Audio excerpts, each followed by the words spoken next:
अस्सलामुअलैकुम। तो last lecture में हमने सी प्रोग्रामिंग का बेसिक इंट्रोडक्शन स्टार्ट किया था। हमने देखा था कि सी एक पावरफुल और वाइडली यूज्ड प्रोग्रामिंग लैंग्वेज है।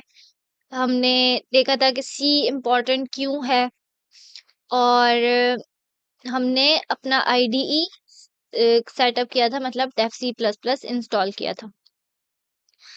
आज के लेक्चर में हम सी के बेसिक एलिमेंट्स को डिटेल में डिस्कस करेंगे और रियल वर्ल्ड एग्जांपल्स भी देखेंगे।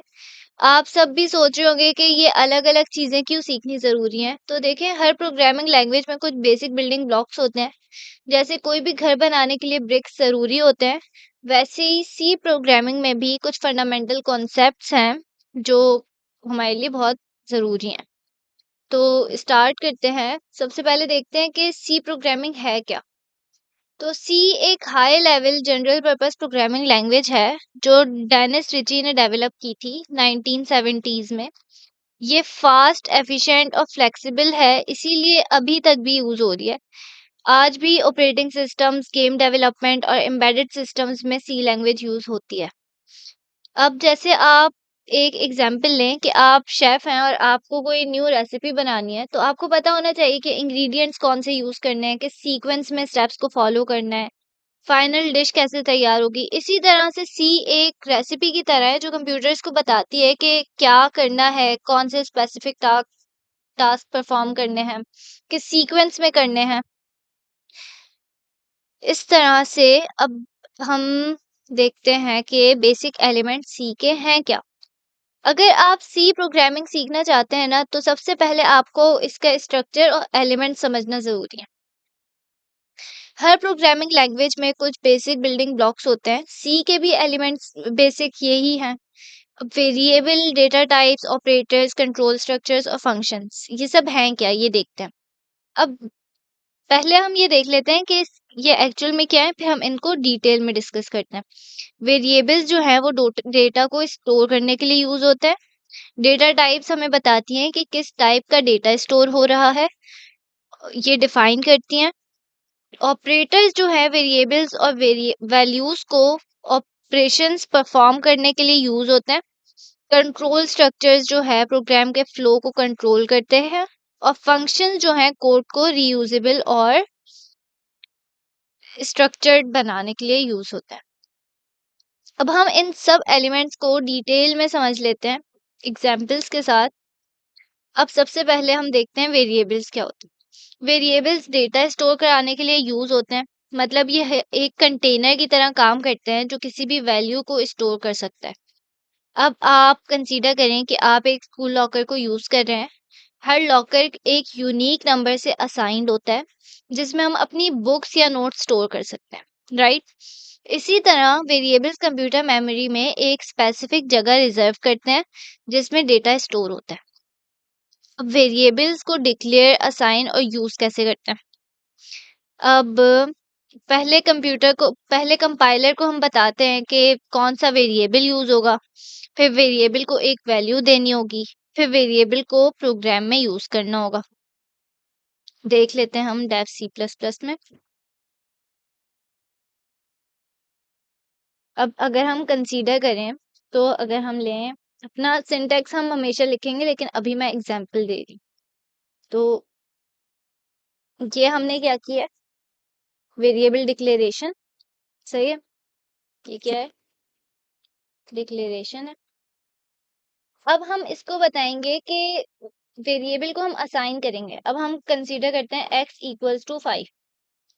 ये क्या है, वेरिएबल को असाइन कर दिया हमने, ये है असाइन, सही है। और इसको हम यूज कैसे करेंगे, प्रिंट एफ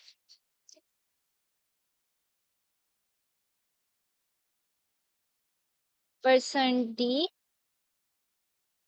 और यहाँ पे हम क्या करते हैं, वेरिएबल को यूज करते हैं, सही है।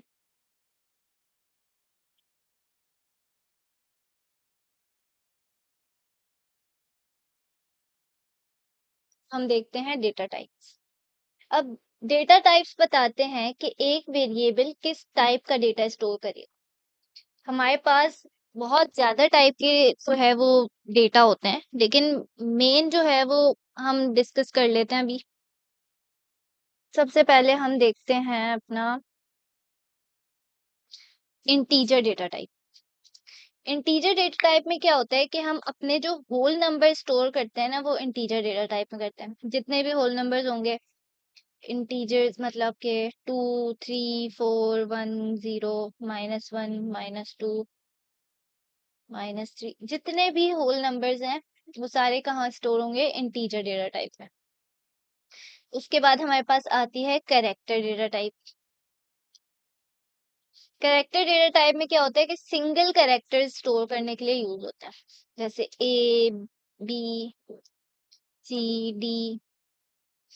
ये हम किस में स्टोर करते हैं? कैरेक्टर डेटा टाइप में। अब फॉर एग्जांपल अगर हमें अपना रोल नंबर क्लास का बताना है, ठीक है, अपना रोल नंबर को हमें स्टोर कराना है, तो हम हमारा रोल नंबर किस में होता है? इंटीजर में होता है, जैसे roll number 1, roll number 2, roll 3, 4, इस तरह से।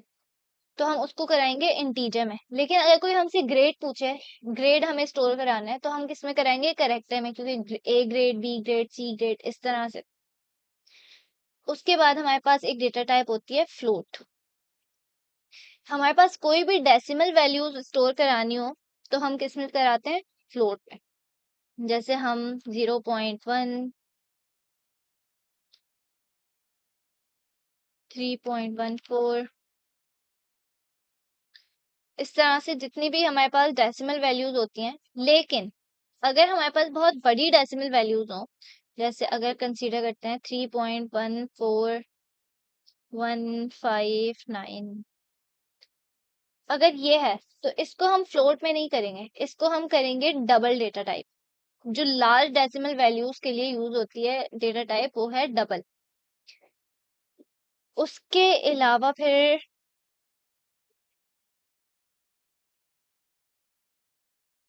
उसके बाद एक और डेटा टाइप होती है स्ट्रिंग डेटा टाइप। स्ट्रिंग क्या होती है कि मल्टीपल कैरेक्टर्स को स्टोर करते हैं। मल्टीपल कैरेक्टर, जैसे अब फॉर एग्जांपल हम अपना नेम लिख रहे हैं। अब लेट सपोज हम लिख रहे हैं जारा। ये क्या होगा? ये स्टोर होगा, ये मल्टीपल कैरेक्टर्स हैं। सिंगल कैरेक्टर किस में होते हैं? कैरेक्टर डेटा टाइप में। और मल्टीपल किस में होगा? स्ट्रिंग में। सही है।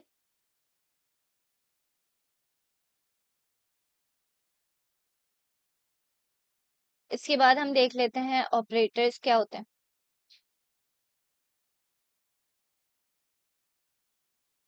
ऑपरेटर्स जो है कैलकुलेशंस और कंपैरिजंस के लिए यूज होते हैं। सही है। हमारे पास जो है 4 टाइप्स के जो है ऑपरेटर्स होते हैं: arithmetic operators, assignment operators, comparison operators and logical operators. वो भी हम देख लेते हैं यहाँ पे।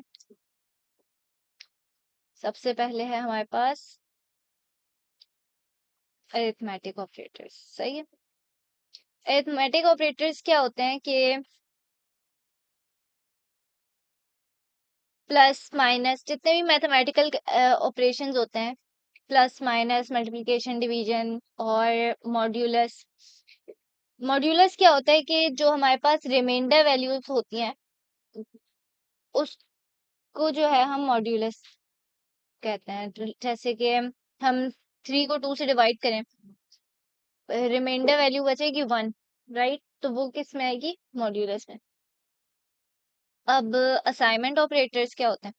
यानी कि हम किसी भी वैल्यू को कंपेयर कर रहे हैं, असाइन कर रहे हो, बल्कि किसी भी जैसे हम कंसीडर करते हैं कि x इक्वल्स टू 5, तो ये क्या होगा कि हम असाइनमेंट ऑपरेटर यूज करेंगे इसके लिए। For example x equal to 5, ये क्या है? असाइनमेंट ऑपरेटर है। अब इसके बाद देखते हैं हम कंपैरिजन ऑपरेटर्स।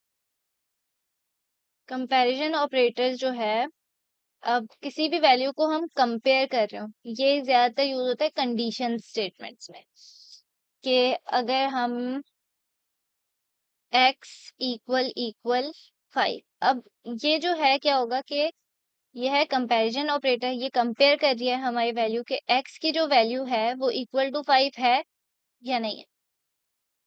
इस तरह से ग्रेटर देन, लेस देन के साइंस होते हैं कि इफ 1 इज लेस देन 5, इस तरह से डिफरेंट डिफरेंट कंडीशंस होती हैं। ये क्या होते हैं? कंपैरिजन ऑपरेटर्स होते हैं। उसके बाद हमारे पास आते हैं लॉजिकल ऑपरेटर्स। लॉजिकल ऑपरेटर्स जो है हमारे पास, लॉजिकल ऑपरेटर्स हमारे पास तीन टाइप्स के होते हैं, एंड, और, एंड नॉट। सही है। एंड, ये वाला एंड है, ये और है, और ये नॉट है। अब इसका मतलब है कि ये दोनों कंडीशन, ये जो है हमारी दो कंडीशंस को लेगा, उन दोनों कंडीशंस को जो है वो कंपेयर करेगा, दोनों अगर ट्रू होंगी तो जो है वो एग्जीक्यूट करेगा, वरना पूरा का पूरा वो फॉल्स कर देगा। और में क्या होगा कि एक भी कोई कंडीशन हमारे पास ट्रू हो तो वो जो है हमारी स्टेटमेंट को ट्रू कंसीडर करेगा। और जो नॉट ऑपरेटर है वो हमेशा अपोजिट बताते हैं कि अगर ट्रू होगा तो वो फॉल्स कर देगा, और फॉल्स होगा तो वो ट्रू कर देगा। जैसे अगर फॉर एग्जांपल हम अगर अपने एप्स में देखते हैं, ज्यादातर हम अपनी डार्क थीम और लाइट थीम को जो है वो चेंज कर सकते हैं, राइट?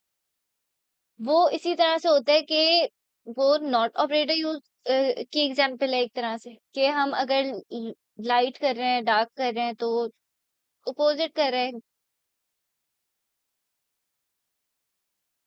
अब देखते हैं हम अपने next topic, control structures in C. Control structures क्या होते हैं? कंट्रोल स्ट्रक्चर्स जो है प्रोग्राम के फ्लो को कंट्रोल करते हैं।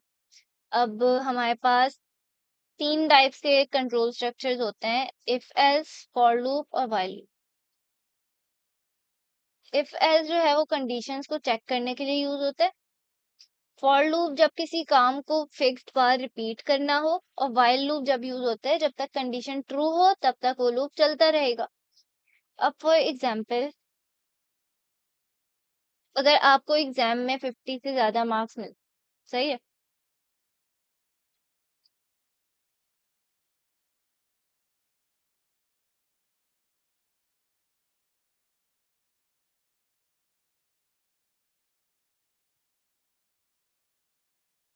अब देखो यहाँ पे क्या हो रहा है कि अगर जो है हम इफ एल्स कंडीशन लगाइए, अगर मार्क्स 50 से ज्यादा हैं तो पास हो जाएगा, और अगर 50 से कम है तो फेल कर देगा।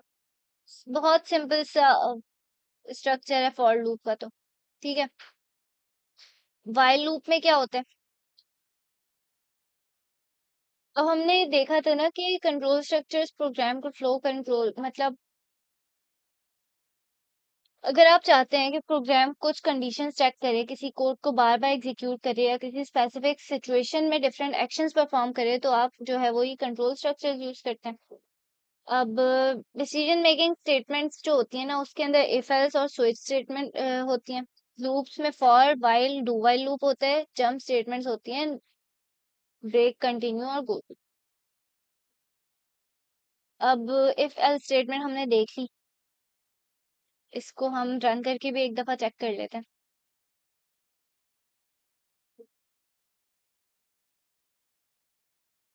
इसी वाले प्रोग्राम को, इसको हम इरेज करते हैं। हम अपना प्रोग्राम लिखते हैं कि अपना, सबसे पहले हम क्या करते हैं, सिंटेक्स डालेंगे, hash include stdio.h int main. फिर हम वेरिएबल लेंगे, मार्क्स वेरिएबल ले लेते हैं। फिर हम इनपुट लेंगे यूजर से कि अपने मार्क्स एंटर करे, फिर वो हम स्कैनफ वाला फंक्शन लगाएंगे, और फिर हम इफ और एल्स की स्टेटमेंट लगा देंगे, इस तरह से। सही है। यानी ये यहाँ पे हमने कंडीशन डाल दी कि अगर मार्क्स ग्रेटर और इक्वल टू 50 है तो कॉन्ग्रेचुलेशन यू पास प्रिंट कर देगा, और अगर उससे कम है तो वो फेल प्रिंट कर देगा।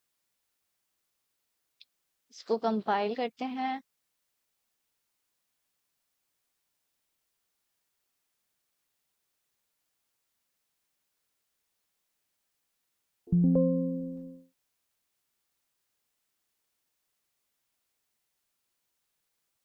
इंटर मार्क्स हम 60 प्रिंट करते हैं, कॉन्ग्रेचुलेशन यू पास आ गया। अगर हम इसको दोबारा से रन करें, अब हम 40 प्रिंट करें,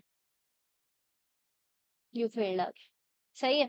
इस तरह से इफ और एल्स स्टेटमेंट्स वर्क करती हैं। उसके अंदर हमारे पास नेस्टेड इफ एल्स स्टेटमेंट्स भी होती हैं। जैसे कि अगर एक से ज्यादा कंडीशन जो है चेक करनी हो तो हम नेस्टेड इफ एल्स यूज करते हैं। यानी कि हमारी इफ कंडीशन के अंदर ही एक और जो है इफ एल्स कंडीशन लग रही होगी। जैसे अगर हमने इसी तरह से हम दोबारा से इसको चेंज करते हैं और इसके अंदर एक और कंडीशन लगाते हैं।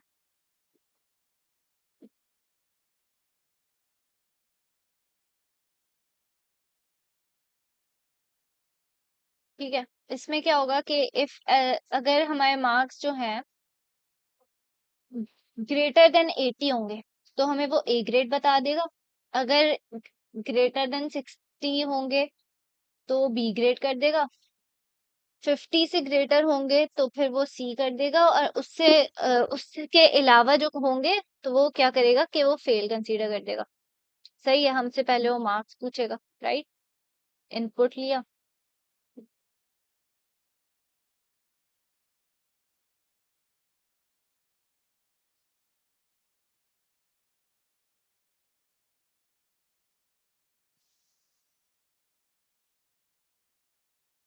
टी।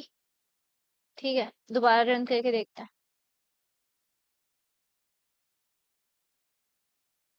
40। यहाँ पे फेल आ गया। दोबारा करके देखते हैं। 60।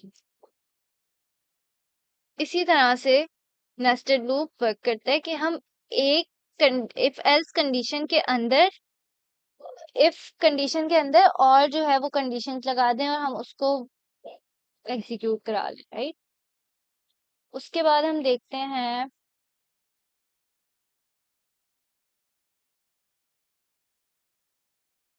For loop.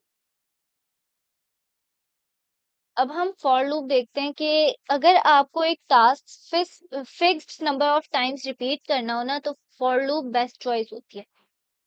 सबसे पहले इसमें क्या करते हैं कि हमें अगर हेलो वर्ल्ड प्रिंट कराना है 5 टाइम्स। ठीक है। तो अब हम इस तरह से लिखें print F hello world print F hello world तो क्या होगा कि बहुत ज्यादा टाइम लगेगा। बहुत। इससे अच्छा है हम एक शॉर्टकट मेथड यूज करें लूप लगा लें। उससे हमारा टाइम सेव होगा और बेस्ट प्रैक्टिस होगी कि वो लूप लग जाएगा इजीली वो प्रिंट हो जाएगा 5 टाइम्स। अब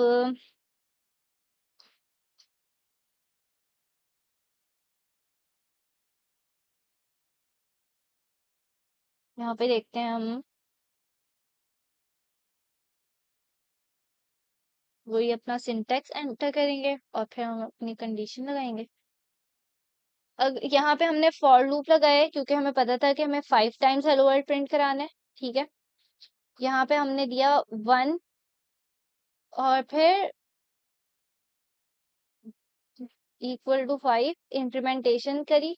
इंप्लीमेंटेशन का मतलब है कि हर स्टेप में 1 टाइम प्लस हो जाएगा मतलब कि 1 2 3 4 5 टाइम्स 5 टाइम्स तो होगा फिर स्टॉप हो जाएगा। रन करके देखते हैं।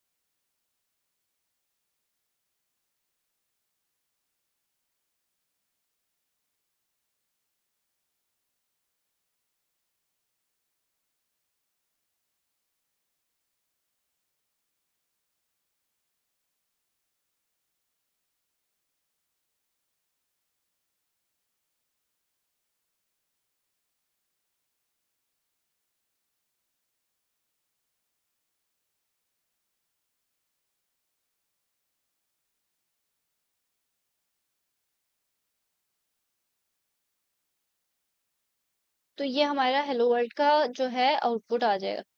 सही है।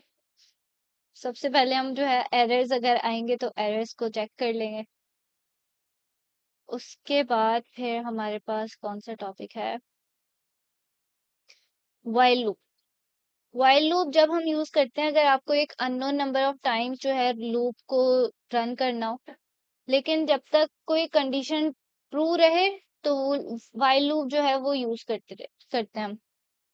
अब ये लूप जब तक चलता रहेगा, जब तक जो है हमारे पास कंडीशन जो है वो फॉल्स नहीं हो जाती, या फिर कंडीशन हमारी जो है वो फुलफिल नहीं हो जाती। अब हम एक प्रोग्राम रन करके देखते हैं व्हाइल लूप का।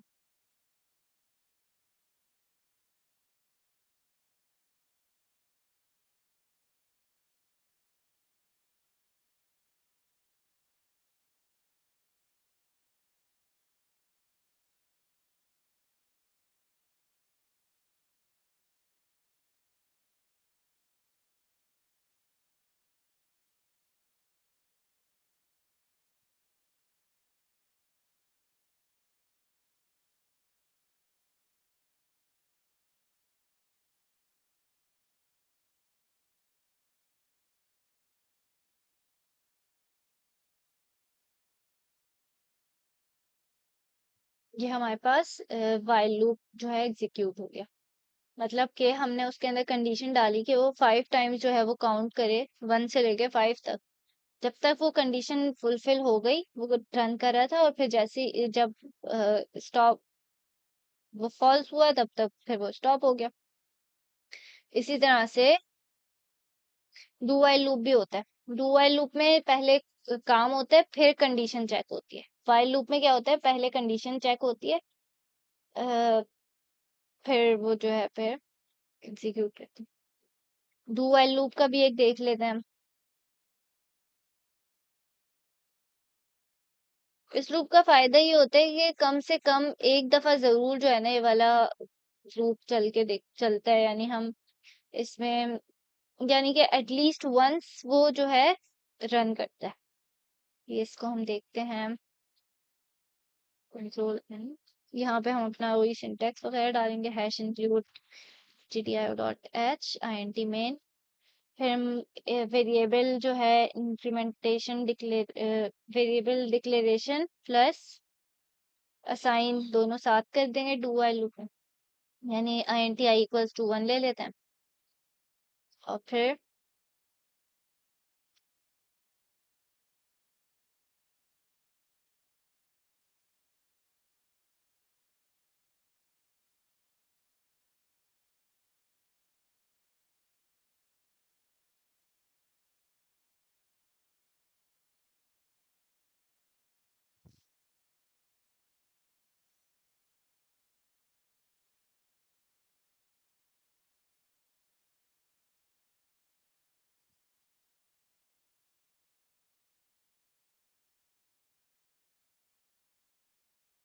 कंट्रोल एस करके सेव कर लें फाइल, और फिर रन करें।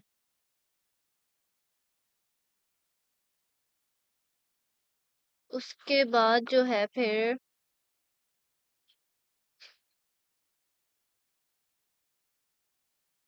फंक्शन देख लेते हैं सी।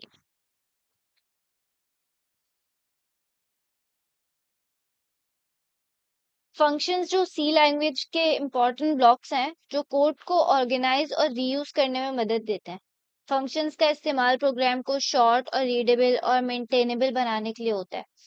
सी लैंग्वेज में दो टाइप्स के फंक्शंस होते हैं, मेन फंक्शन और यूजर डिफाइंड फंक्शंस। अब मेन फंक्शन जो है वो हर सी प्रोग्राम का मेन एंट्री पॉइंट होता है। जैसे कोई भी रूम है, उसका जो मेन एंट्री पॉइंट है वो हमारा डोर होता है। उसी तरह हर प्रोग्राम का एंट्री पॉइंट जो है वो मेन होता है।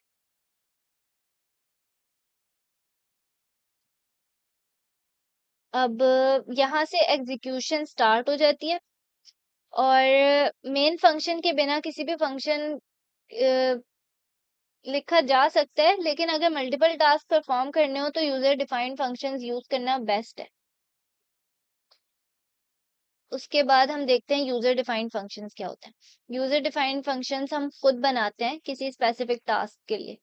अब फंक्शन बनाने के भी 3 स्टेप हैं, जैसे वेरिएबल बनाने के लिए भी स्टेप्स थे ना। तो सबसे पहले हम फंक्शन डिक्लेरेशन करते हैं। फंक्शन का नाम और टाइप बताया जाता है। फिर हम फंक्शन की को डिफाइन करते हैं कि फंक्शन का एक्चुअल कोड लिखा जाता है और फिर फंक्शन को कॉल किया जाता है ताकि फिर वो एग्जीक्यूट हो। अब एक यूजर डिफाइंड फंक्शन है जो 2 नंबर्स का सम रिटर्न करता है। मेन जो है वो फंक्शन से इस फंक्शन को कॉल किया जाता है। अब फंक्शंस का फायदा क्या होता है कि कोड रीयूज होता है। एक बार लिखकर हर जगह यूज कर सकते हैं।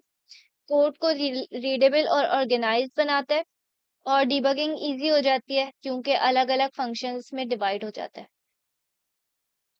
उसके बाद फिर हमने प्रोग्राम्स देख लिए रन करके। कंक्लूजन में यही है कि हमने मेन फंक्शन प्रोग्राम का एंट्री पॉइंट होता है। User defined functions custom functions के फंक्शंस होते हैं जो स्पेसिफिक टास्क परफॉर्म करते हैं। Functions code reuse readability efficiency improve करते हैं। और फिर इस पूरे लेक्चर में ओवरऑल हमने जो है वो डिस्कस किया है कि सी जो है एक पावरफुल प्रोग्रामिंग लैंग्वेज होती है। हमने वेरिएबल्स को डिस्कस किया, डेटा टाइप्स, ऑपरेटर्स और कंट्रोल स्ट्रक्चर्स डिस्कस किए।